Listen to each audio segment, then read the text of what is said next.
সালানপুর ব্লকের প্রথম দিনই যুবসাথীর ফর্ম তুলতে লম্বা লাইন। আজ 15ই ফেব্রুয়ারি থেকে শুরু হলো বাংলা যুবসাথী প্রকল্পের ফর্ম বিলি। রবিবার সকাল থেকেই জেলায় শুরু হয়েছে ক্যাম্প। একেবারে দুয়ারে সরকারি ধাঁচে খোলা হয়েছে ক্যাম্পগুলি। এবারের অন্তর্বর্তী রাজ্য বাজেটে যুবসাথী প্রকল্পের ঘোষণা করে মমতা বন্দ্যোপাধ্যায়ের ঘোষণা অনুযায়ী পশ্চিমবঙ্গে আজ অর্থাৎ 15ই ফেব্রুয়ারি 2026 থেকে বাংলার যুবসাথী প্রকল্পের ফর্ম বিতরণ ও রেজিস্ট্রেশন প্রক্রিয়া শুরু হলো, যা চলবে 26শে ফেব্রুয়ারি পর্যন্ত। প্রতিটি বিধানসভার ব্লক ভিত্তিক বিশেষ ক্যাম্পে সকাল 10টা থেকে বিকেল 5টা পর্যন্ত আবেদন করা যাবে। 21 বছর থেকে 40 বছর বয়সী বেকার যুবক যুবতীরা এই প্রকল্পে আবেদন করে মাসে 1500 টাকা ভাতা পেতে পারেন। সেই অনুযায়ী বারাবণী বিধানসভা এলাকার সালানপুর বারাবণী ব্লকের ব্লক অফিস চত্বরে আজ থেকে শুরু হলো যুবসাথী প্রকল্পের আবেদন প্রক্রিয়ার কাজ, যার শুভারম্ভ করেন বারাবণীর বিধায়ক তথা আসানসোলের মেয়র বিধান উপাধ্যায় মহাশয়। এদিন তিনি যুবকদের হাতে যুবসাথীর ফর্ম তুলে দেন। এদিন বিধায়ক বিধান উপাধ্যায় জানান, মাননীয় মুখ্যমন্ত্রী মমতা ব্যানার্জি বেকার যুবকদের কথা ভেবেই ভাতা প্রকল্প চালু করেছে। এই প্রকল্পে বহু যুবক যুবতীদের ভিড় দেখা যাচ্ছে। যারা চাকরির ব্যবস্থা করছে তাদের অনেককে তা উপকার হবে। এই ক্যাম্পে শুধু যুবসাথী রেজিস্ট্রেশন নয়, একই সাথে চলবে লক্ষ্মীর ভান্ডার ও ক্ষেত মজুর প্রকল্প। ए बाबू थोड़ा पीछे करो, खींचो हीरो हम लोग को भी बता दो।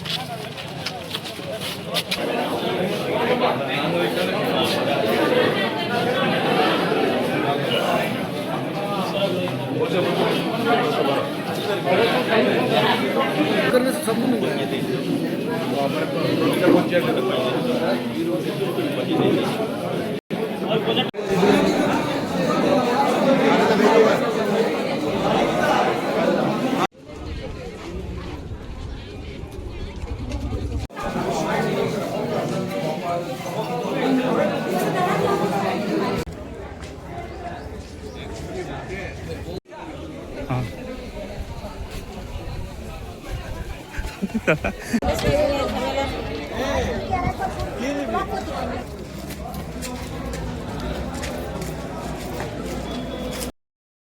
এসেছো এখানে কি জন্য এসেছো?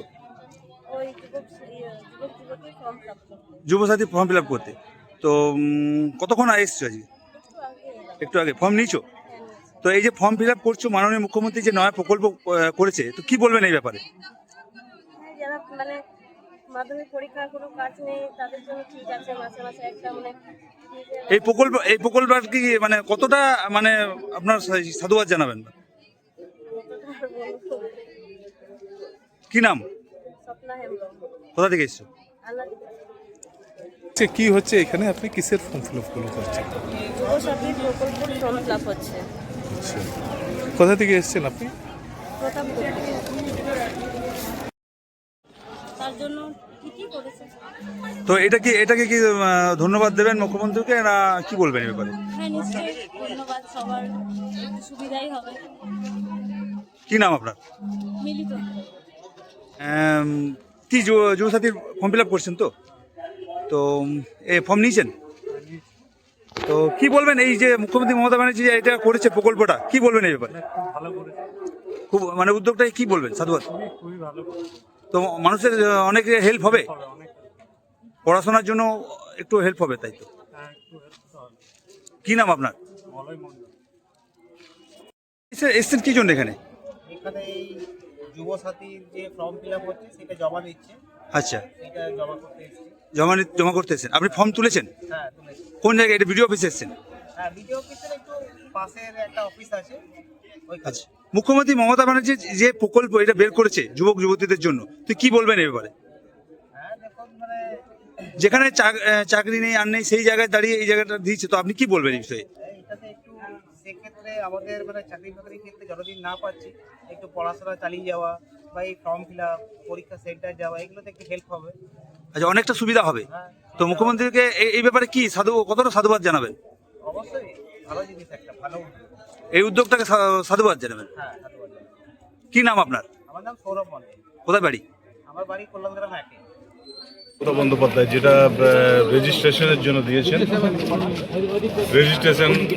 দিয়েছেন, যে আমাদের যারা 21 থেকে মানে 40 বছর যাদের বয়স আছে, যে সমস্ত আমাদের ভাই বোনদের বয়স আছে, যারা মাধ্যমিক পাস করেছে, তাদের জন্য যুবসাথী একটা প্রকল্প করেছেন। এটাতে প্রতি মাসে 1,500 টাকা করে তারা পাবে। তো আমি অলরেডি এটা বারাবণীতে অলরেডি করে এলাম, করে সালানপুরে ঢুকেছি। প্রচুর ভাই বোনদের ভিড় হচ্ছে, যেহেতু আজকে শিবরাত্রি, আজ একটু তাও হালকা আছে, তো মানে আগামীকাল থেকে প্রচণ্ড ভিড় হবে। এবং সেভাবে কিন্তু প্রশাসন ব্যবস্থা নিয়েছে এবং যাতে প্রতিজনেই যাতে অ্যাপ্লাই করতে পারে তার অ্যারেঞ্জমেন্টের ব্যবস্থা কিন্তু আমাদের বিডিও অফিস থেকে করা হয়েছে, পঞ্চায়েত সমিতি থেকে করা হয়েছে। কতদিন চলবে দাদা এই শিবিরটা? এটা চলবে 26 তারিখ পর্যন্ত। এত ভিড় আজ থেকে প্রথম দিন থেকে এত ভিড়? এটা যুবসাথী প্রকল্প যেটা আছে এটা মেন ভিড় আছে, কারণ আমাদের ইয়াং জেনারেশন যারা আছে প্রচুর ছেলে ভাই বোন আছে যাদের এখন হয়তো চাকরির চেষ্টা করে যাচ্ছে, তো তাদেরকে এটা একটা মানে কী বলবো, একটা লক্ষ্মীর ভাণ্ডার যেমন একটা প্রকল্প করেছেন মাননীয় মুখ্যমন্ত্রী মমতা বন্দ্যোপাধ্যায়, ঠিক তেমনি এই প্রকল্পটা কিন্তু যুবসাথী প্রকল্প। এটাতে কিন্তু ভীষণভাবে আমাদের যারা ছোট ছোট ভাই বোন আছে তাদের জন্য প্রচণ্ড উপকার হবে, কারণ অনেকে পড়াশোনা করতে করতে হয়তো চাকরির জন্য ব্যবস্থা করছে, তো সেখানে কি বসে আছে বাড়িতে, এবারে 1,500 টাকা যদি তারা মাসে পায় তাদের একটা হাত খরচা বেরোবে, তাদের একটা যে কোনো জিনিসের একটা খরচাটা বেরোবে। এটা কিন্তু মুখ্যমন্ত্রী ভেবেছেন এবং তার জন্য আমি সেলুট জানাই, কুর্নিশ জানাই মাননীয় মুখ্যমন্ত্রী মমতা বন্দ্যোপাধ্যায়কে। এটা কিন্তু গ্রাম বাংলা সহ শহরাঞ্চলের প্রতিটি মানুষের, প্রতিটি ভাই বোনদের সুবিধা হবে এবং তার সাথে আছে ক্ষেত মজুর মানে যাদের এক ফোঁটাও জমি নেই, যারা হয়তো ভাড়া বাড়িতে আছে, যাদের হয়তো থাকার জায়গা নেই, জমি নেই, তাদের জন্য কিন্তু একটা প্রকল্প করেছেন, ওটা বছরে 4,000 টাকা মানে দুবারে 2,000 করে দেবে, তাদেরও কম যাচ্ছে। তাছাড়া লক্ষ্মীর ভাণ্ডার যে প্রকল্পগুলো আছে তারাও যদি এখানে 2-3টে প্রকল্প রয়েছে মনে হয় এখানে, তো 3টে প্রকল্প রয়েছে, আর লক্ষ্মীর ভাণ্ডারেরও কিন্তু ফর্ম এখানে পাওয়া যাবে, এখানে এসে অ্যাপ্লাই করতে পারবে। দাদা যা লক্ষ্মীর ভাণ্ডার পাচ্ছে তারা কি যুবসাথী পাবে মেয়েরা? না 25 বছরের পর তো লক্ষ্মীর ভাণ্ডার। মাননীয় মুখ্যমন্ত্রীর উদ্যোগে আমাদের এখানে যুবসাথী, ক্ষেত মজুর এবং লক্ষ্মীর ভাণ্ডারের ক্যাম্প হচ্ছে। এখানে আমাদের সালানপুর গ্রামে যেসব নিবাসী রয়েছেন ওনারা যদি ইচ্ছুক প্রকাশ করেন তাহলে ওনারা এই ক্যাম্পে এসে ফর্ম জমা দিতে পারেন। প্রথম দিন থেকে স্যার এত ভিড় দেখতে পাওয়া যাচ্ছে?